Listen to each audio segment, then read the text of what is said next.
보통 사람은 위기를 당하면 절망해버리기 쉽습니다. 그러나 위기에 직면할 때 낙심하거나 시리에 빠지지 않고 오히려 하나님을 의지하고 자기를 극복하는 사람이야말로 역사를 만드는 창조적인 삶을 만들어낼 수가 있게 되는 것입니다. 다니엘서를 보면 놀라운 사실을 발견할 수 있습니다. 1장 마지막 부분에 보면 다니엘이 풍성한 축복을 누립니다. 그런데 2장에 와서 보면 다니엘에게도 위기가 찾아옵니다. 이것을 축복 다음에 찾아온 위기라고 말할 수 있습니다. 우리들에게도 축복을 받았다면 그 다음에 위기가 올 수 있다는 걸 우리는 예견하고 늘 정신을 차리고 깨어 기도하지 아니하면 안 될 것입니다. 1장에 보면 다니엘은 포로로 잡혀온 후에 왕궁에서 제공하는 음식을 먹지 않았습니다. 그는 채식만 했다고 성경은 말씀하고 있죠. 왜 그러냐면 그 당시에 왕궁에서 나오는 모든 음식들은 우상 앞에 먼저 절을 하고 우상 앞에 바친 뒤에 나오는 음식들이었기 때문에 다니엘이 볼 때는 이것은 우상의 음식이었던 겁니다. 그래서 그는 그 고량 진미를 거절했어요. 그리고 자기는 채식을 먹겠다고 주장합니다. 영적으로 보면 선민 다니엘은 자기 몸을 더럽히지 않고 신앙을 더럽히지 않겠다고 하는 이 지조, 믿음의 절개를 가지고 거부했던 것이죠. 여러분, 이 왕이 내린 음식 얼마나 귀하고 소중하겠습니까? 왕이 내린 음식을 아무한테나 주겠습니까? 그만큼 다니엘은 총애를 받았다는 말이죠. 그러나 그는 명예보다는, 권력보다는 오히려 신앙을 먼저 택한 사람이 다니엘이었습니다. 그렇게 단호히 고량진미를 거부하고 채식을 먹겠다고 했습니다. 그런데 결국 채식을 먹는 일을 쉽게 허락해 주지 않죠. 왜냐하면 그의 체중이 지나치게 빠진다든지 건강에 이상이 오면 결국 그 다니엘 때문에 많은 사람들이 어려움을 당하게 되고 왕으로부터 또 지적과 심판을 당할 것이 두려웠을 것입니다. 8절 말씀에 보면 다니엘의 결단을 볼 수 있는데, 여기서 왕이 대답하여 가로되 내가 분명히 아노라 너희가 나의 명령이 내렸음을 보았으므로 시간을 천연하려 함이로다. 이때 다니엘의 나이는 몇 살이었는지 아세요? 불과 16세 정도였을 것으로 추산합니다. 지금 다니엘은 바벨론 나라에 포로로 잡혀간 사람이에요. 포로로 잡혀간 소년이 감히 왕 앞에 선택받은 소년으로서 출세의 가두가 열리는 반인데 왕의 명을 거역하고 있는 겁니다. 이 소년의 확고한 태도에 대해서 우리는 놀라지 않을 수가 없습니다. 우리는 출세를 할 수 있는 길만 열린다면, 돈을 많이 벌 수 있는 길만 있다면 신앙이고 뭐고 다 버버리고 세상 따라가는 게 우리 모습 아닐까요? 이게 내 신상에 유익하고 내 개인의 유익에 도움이 된다고만 생각하면 믿음이고 뭐고 다 포기하고 세상과 타협하고 짝짓고 나가는 우리들은 아닐까요? 그런데 다니엘은 어린 나이에도, 그것도 포로로 잡혀간 신분에 살아계신 하나님을 향한 신앙의 지조를 지키는 의연한 모습을 보여주고 있습니다. 사랑하는 성도 여러분, 이런 다니엘의 모습에 비춰볼 때 오늘을 살고 있는 우리의 모습이 얼마나 부끄럽습니까? 분명히 교회에서 직분까지 맡은 그리스도인인데 또 상관이 절에 가서 합장을 하면 앞장서서 합장을 하는 사람들 볼 때 정말 다니엘과는 너무나도 대조적이라는 걸 알 수 있습니다. 다니엘은 결단력이 있는 사람입니다. 그리고 그는 삶 속에서 거룩함을 추구하고 있었습니다. 뜻을 정하여 왕의 진미와 그의 마시는 포도주로 자기를 더럽히지 아니하리라 하고. 여러분, 오늘 이 시대 우리는 다니엘 같은 신앙인들이 필요한 때입니다. 세상의 약한 사상들, 세상의 잘못된 관습들, 또 세상의 권력이나 힘으로 인하여 우리를 압박하고 있는데, 우리가 우리의 믿음을 추스르면서 우리의 믿음을 정결하게 갖는 일이야말로 매우 중요한 줄로 믿습니다.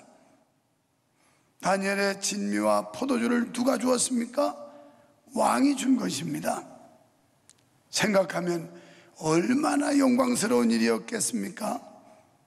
아무에게나 왕이 이렇게 했을까요? 이건 특별한 사람에게만 베푸는 은총이었을 것입니다. 그러나 보통 사람들 같으면 이걸 얼마나 자랑스럽게 여기고 감격했겠습니까? 하지만 다니엘은 오히려 그것이 자기를 더럽힌다고 생각했습니다. 여러분, 우리가 다니엘처럼 이것이 내 믿음을 더럽히고 신앙을 흐트러뜨리는 일이라면 단호하게 인간적으로 유익한 걸 포기할 수 있을까요? 출세보다, 명예보다, 권력보다 소년 다니엘에게는 자신이 깨끗한 그릇이 되어 하나님이 쓰시는 사람이 되는 것이 더 중요했던 겁니다. 바라기는 오늘 말씀을 듣는 성도 여러분, 저와 여러분 모두가 정말 하나님의 거룩한 뜻, 하나님 앞에 쓰임받는 걸 세상에서 높임받는 것보다 더 영광스럽게 생각할 수 있게 되기를 축원합니다. 이것은 다니엘이 자신의 삶에서 거룩함을 얼마나 열망했는가를 보여주고 있습니다. 오늘 출세와 성공의 길이 눈앞에 보이는데 다니엘처럼 거룩한 신앙을 지키기 위하여 거절한 사람이 이 세대에 얼마나 될까요? 교회, 장로, 권사도 정치권에 진출해서 눈치를 보고 소신 있는 발언을 못하고 자기 신앙의 절개를 지키지 못하는 게 현실 아닙니까? 더구나 다니엘은 아주 겸허한 사람이었습니다. 1장 12절 말씀에서 청하오니 당신의 종들을 열흘 동안 시험하여 채식을 주어 먹게 하고 물을 주어 마시게 한 후에, 이렇게 청하오니 라는 말로 자신의 의사를 표현하고 있습니다. 그래서 다니엘이 소년을 감독하는 감독자에게 정중하게 부탁하는 겁니다. 이 말은 최고의 존경을 나타낼 때 사용한 말입니다. 이렇게 자신의 의견을 제시하면서도 아주 겸손하고 온유하게 말하고 있는 다니엘의 모습이 아주 인상적입니다. 다니엘은 자신의 확신을 드러내는 장면에서 나는 이미 마음에 결정한 바가 있으니 당신네들이 아무리 이야기해도 소용이 없소라고 말하고 있는 겁니다. 그러니까 나를 별의 별 방법으로 설득하고 회유해도 소용없습니다. 나는 이미 결심했습니다. 나는 하나님 편에 서기로 결심했고 하나님 말씀대로 신앙 본연으로 살기로 결심했습니다 라고 하는 결단의 표시입니다. 아무리 자신에게 확신과 결단이 서 있다 해도 그 확신을 상대방에게 전달하는 과정에서 온유하고 겸허한 자세를 조금도 흐트러뜨리지 않았다는 것입니다. 그렇습니다. 우리 주변에도 확신에 찬 사람이 많이 있습니다. 그러나 그 확신을 전달하는 과정에서 다른 사람들의 얼굴을 찌푸리게 하는 경우를 종종 봅니다. 다니엘은 위기에 처했을 때 결단력과 거룩함 그리고 겸허한 자세로 위기적 상황을 잘 극복했을 뿐 아니라 하나님의 놀라운 축복을 경험하는 기회를 얻었다는 사실입니다. 다니엘은 채식을 했는데도 오히려 더 건강하게 되었다라고 말씀합니다. 그리고 다니엘은 놀라운 지혜를 하나님께로부터 받게 되었습니다. 모든 이상과 꿈을 해석하고 상황을 분석할 수 있는 특별한 지혜를 하나님께로부터 부음받았습니다. 이처럼 다니엘은 건강과 지혜와 사회적 특권까지도 부여받게 되었습니다. 결국 훗날 그가 총리가 되는데, 여러분, 정말 우리가 의를 위해 죽고자 하고 복음을 위해 목숨 걸 각오를 하고 하나님의 영광을 위해서 우리의 생명을 담보로 할 때 하나님은 절대 우리에게 손해보게 하지 않고 반드시 놀라운 기적 같은 역사들을 허락해 주신다는 사실을 믿으시기를 축원합니다. 그러나 느부갓네살의 꿈과 함께 다니엘의 생애에 다시 위기가 찾아왔습니다. 여러분, 어떻게 보면 인생은 장애물 경기 같지 않습니까? 그가 축복을 받고 은혜를 받았다가 또 위기가 찾아오고 다시 하나님께서 역전의 드라마를 쓰도록 이렇게 역전승을 시키시고 또 위기가 오는 가는 것처럼 어쩌면 우리 인생의 모습이 그렇지 않을까 싶습니다. 1절 말씀을 보세요. 느부갓네살이 위에 있은 지 2년에 꿈을 꾸고 그로 인하여 마음이 번민하여 잠을 이루지 못한지라. 느부갓네살 왕이 무슨 꿈인지 꿈을 꿨어요. 그런데 술사들을 데려다가 꿈 해몽을 시켰지만 아무도 해몽을 하지 못해서 그 술사들을 다 즉결처형해서 죽여요. 그러다가 결국 다니엘이 부름받게 되는 겁니다. 다니엘 보고 꿈을 해몽하라는 거예요. 느부갓네살은 꿈을 꾸고 꿈을 잊었어요. 그래도 기억도 안 나요. 그런데 불길한 꿈이기 때문에 이게 정신세계에 남아가지고 계속 그를 혼란하게 했고 심리적 압박을 주었고 그래서 고통을 받게 한 겁니다. 그래서 다니엘을 불러온 겁니다. 다니엘은 무슨 명을 받냐면 이렇게 얘기해요.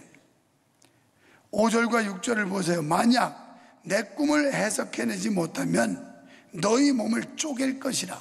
너 내 꿈을 해석해내지 못하면 너 죽어. 너는 처형할 거야. 여러분, 절대절명의 위기가 아닙니까? 지금 사느냐 죽느냐 하는 기로에 있는 거예요.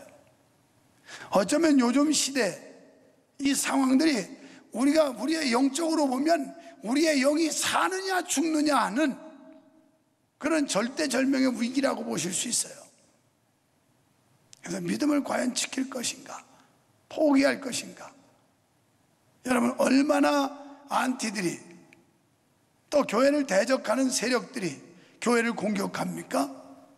믿는 자를 비난하고 조롱하고 있지 않습니까? 지난주에 들어보니까 우리 교회도 행상금 가지고 시비가 붙었고 그러면서 여기서 확진자가 나왔다는 등 있지도 않는 얘기들을 막 떠벌리고 가짜 뉴스를 전파하는 그런 얘기를 들어본 적이 있어요. 어이없는 일입니다. 그러나 이런 영적 세계에서는 끊임없이 우리의 영적 생명을 위협하는 세력들이 득세를 한다는 거예요. 점쟁이들은 기가 막힐 일이었죠. 그래서 왕에게 호소했습니다. 역대 왕들이 이런 일로 술객에게 물은 일은 일찍이 없었다고. 왜? 자신이 없었던 거죠. 꿈을 해몽할 수 있는 자신이 없었던 거예요. 그러니까 못하겠다는 말이었습니다. 그러자 왕은 노하면서 나라 안의 박수와 술객을 다 불러 모아라. 바벨론 박사들을 모두 멸하라고 소리쳤습니다.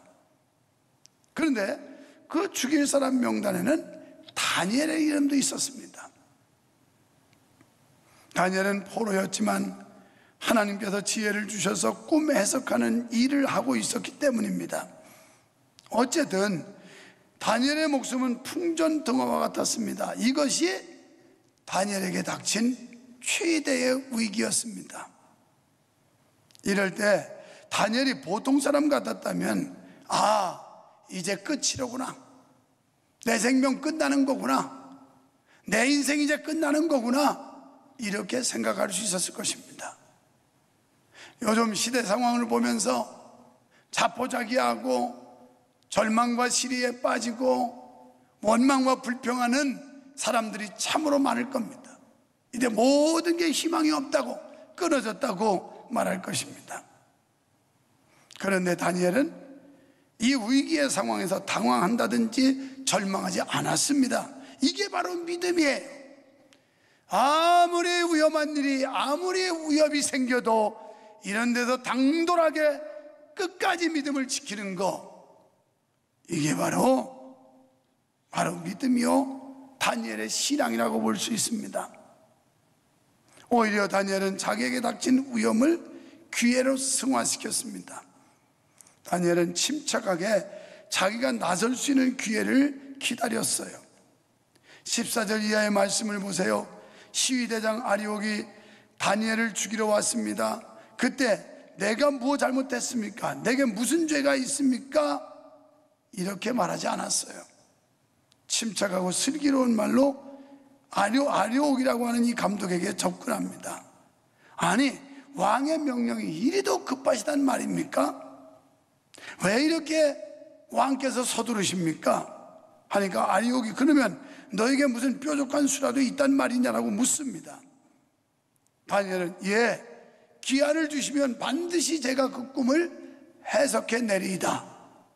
만약 틀렸다가는 당장 죽임을 당할 텐데 어디서 이런 담력이 나왔을까요? 그것은 다니엘이 믿는 하나님을 온전히 신뢰했기 때문에 그랬습니다. 그러면 어떻게 다니엘이 이처럼 하나님을 온전히 신뢰할 수 있었을까요? 그는 믿음의 선배 요셉을 생각했을지도 모릅니다. 요셉은 꿈을 해석하고 꿈 때문에 출세한 사람 아닙니까? 요셉에게도 꿈을 해석하도록 역사하셨던 그 하나님이 내가 믿는 하나님, 똑같은 하나님이기 때문에 그분이 역사하시면 가능하다고 믿었던 것이죠.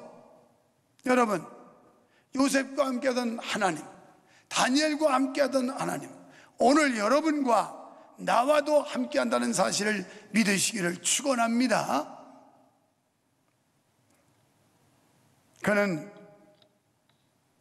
믿음의 선배 요셉을 생각했고 그 하나님이 자기에게도 도움을 주시고 은혜 주시면 역사를 나타낼 수 있다라고 믿었던 겁니다. 아마 다니엘은 처음으로 자기의 지혜를 확인할 수 있는 기회가 되었다라고 생각했을런지도 모릅니다. 하나님, 저에게 지혜를 주신다고 하셨죠? 이제 때가 왔습니다. 저에게 주신 지혜를 통해서 왕이 꾼 꿈을 해석하게 해주세요 하고 기도했을 것입니다. 그러니까 약속을 붙드는 믿음이었죠. 약속을 믿고 하나님 앞에 간구한 것입니다. 16절에 보면 다니엘이 왕이 꾼 꿈의 내용과 해석을 알려주겠다고 자신 있게 말합니다. 그런데 사실 그때까지 아무것도 알고 있지를 못했어요. 19절에 가서야 비로소 은밀한 것을 알게 됩니다. 그럼에도 불구하고 다니엘은 자신이 문제를 해결하게 될 것이라고 믿었던 겁니다. 사랑하는 여러분, 하나님이 여러분을 붙들고 역사하시면, 하나님이 우리 교회를 붙들고 역사하시면 분명히 하나님의 기적, 하나님의 역사를 우리에게 보여주실 줄 믿습니다. 성도 여러분, 이처럼 믿음이 뭘까요? 믿음은 바라는 것들의 실상이요 보지 못하는 것들의 증거입니다. 여러분, 믿음으로 고백하십시오. 그리고 믿음으로 그림을 그리십시오. 그리고 믿음으로 꿈을 꾸십시오. 여러분, 우리가 이 믿음이라는 건 바라는 것들의 실상이라고 그랬으니까 여러분이 무엇을 바랍니까? 믿음으로 보세요. 여러분이 믿음으로 볼 수 있는 눈이 열리시기를 축원합니다. 믿음의 귀가 열리시기를 축원합니다. 그리고 믿음의 생각이 열리시기를 축원합니다. 보여지고 믿는 것이 아니라 보이는 것이 아무것도 없어도 믿는 것입니다. 내 눈에 아무것도 나타나지 않았지만 나타나게 해주실 하나님을 신뢰한 것입니다. 우리는 하나님께 보여주십시오, 믿겠습니다라고 말합니다. 그러나 하나님께서는 믿으라, 그리하면 보여주리라. 순서에 있어서 믿음이 먼저입니다. 우리가 하나님을 절대자를 온전히 믿으면, 신뢰하면 하나님이 역사를 보여주겠다는 겁니다. 하나님의 공식과 인간의 공식은 이렇게 다릅니다. 다니엘은 위기에 처했을 때 믿음으로 나아갔을 뿐 아니라 위기를 기도로 극복하며 기도로 맞이했습니다. 17절로 18절을 보세요. 다니엘은 자기 친구 하나냐와 미사엘과 아사랴에게 그 일을 고하고 바벨론의 다른 박사와 함께 죽임을 당치 않게 하시기를 간절히 기도하게 했습니다. 그리고 다니엘도 집에 돌아가서 하나님께 간절히 기도했습니다. 그는 혼자서만 기도하지 않고 친구들과 함께 하나님께 나아갔습니다. 그렇습니다. 하나님은 개인 기도에도 응답하시지만 성도들이 합심하여 드리는 기도에서는 특별한 의미에서의 응답을 하십니다. 여러분, 이미 국무총리가 담화하면서 수도권에 있는 모든 교회들은 비대면 예배를 원칙으로 이렇게 요구했습니다. 그러나 우리는 개인 기도는 쉴 수 없고, 할 수 있다면 여러분 자유롭게 예배당에 왕래하면서 하나님의 나라와 하나님의 교회와 또 우리 성도들을 위해서 기도하는 릴레이들이 벌어졌으면 좋겠습니다. 개인이 왕래하고 교회에서 기도하는 거 아무 문제 없습니다. 집단으로 모여서 이 감염이 될까봐 그러는 거지, 개인이 마스크 쓰고 와서 하나님의 전에서 다니엘처럼 간절히 부르짖는 일이야말로 절대적으로 필요한 때라고 믿습니다. 그렇습니다. 하나님은 개인 기도에도 응답하시지만 성도들이 합심하여 드리는 기도에서는 특별한 의미의 응답을 하십니다. 여러분 가운데 어려운 처지에 있는 분이 계십니까? 하나님께 기도하세요. 혼자도 기도하시고 가족이 함께 기도하세요.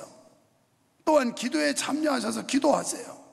하나님은 그의 자녀들의 부르짖음에 반드시 응답하실 줄 믿으시면 아멘 합시다.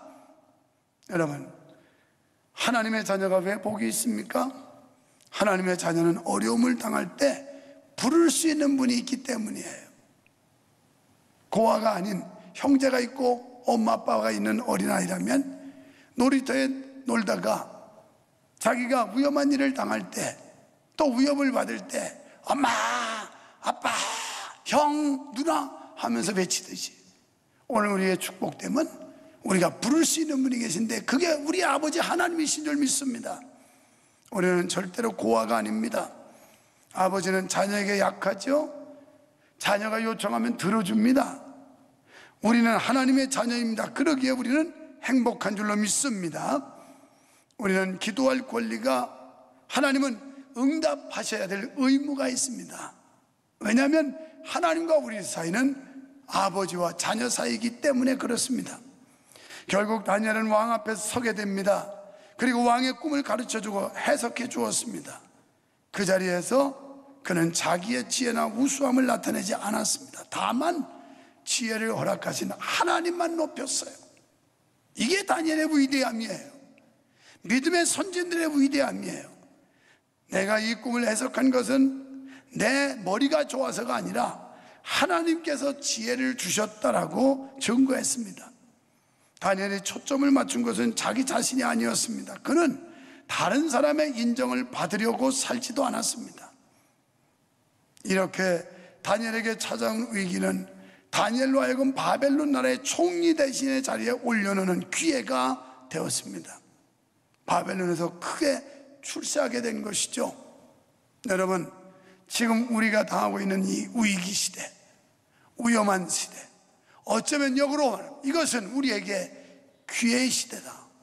하나님이 주시는 은총을 기대하자는 것입니다. 다니엘의 위기는 곧 기회로 승화되었습니다. 여러분, 우리의 삶 속에서 찾아오는 위험이 단순한 위험이 아니라는 사실을 기억하시기 바랍니다. 중요한 것은 우리에게 찾아오는 위험한 상황을 긍정적으로 창의적으로 대응하면 성공의 기회가 되고 하나님의 영광을 드러내는 기회가 될 수 있다는 사실입니다. 그러나 부정적으로 절망적으로 대하면 실패와 좌절로 전락해 버릴 수도 있는 것입니다. 다니엘은 세상과 타협하지 않고 하나님께서 제시하신 표준을 고수하며 하나님의 능력을 신뢰했고 하나님의 뜻을 받아들이고자 하는 믿음을 지킨 결과 위기를 극복하고 큰 축복을 누리게 되었습니다. 여러분, 이와 같은 축복을 다 받으시기를 축원합니다. 다니엘 같은 이런 믿음의 절개를 지키고 이 어려운 시국과 시기를 극복할 수 있는 하나님의 지혜를 얻으시기를 축원합니다. 반드시 이 위기를 기회로 전환시키는 하나님의 능력을 믿으십시오. 그리고 승리자 되신 하나님이 우리와 함께 하신다는 사실을 믿으시고 소망 중에 인내하며 즐거워하시기를 주님의 이름으로 축원합니다.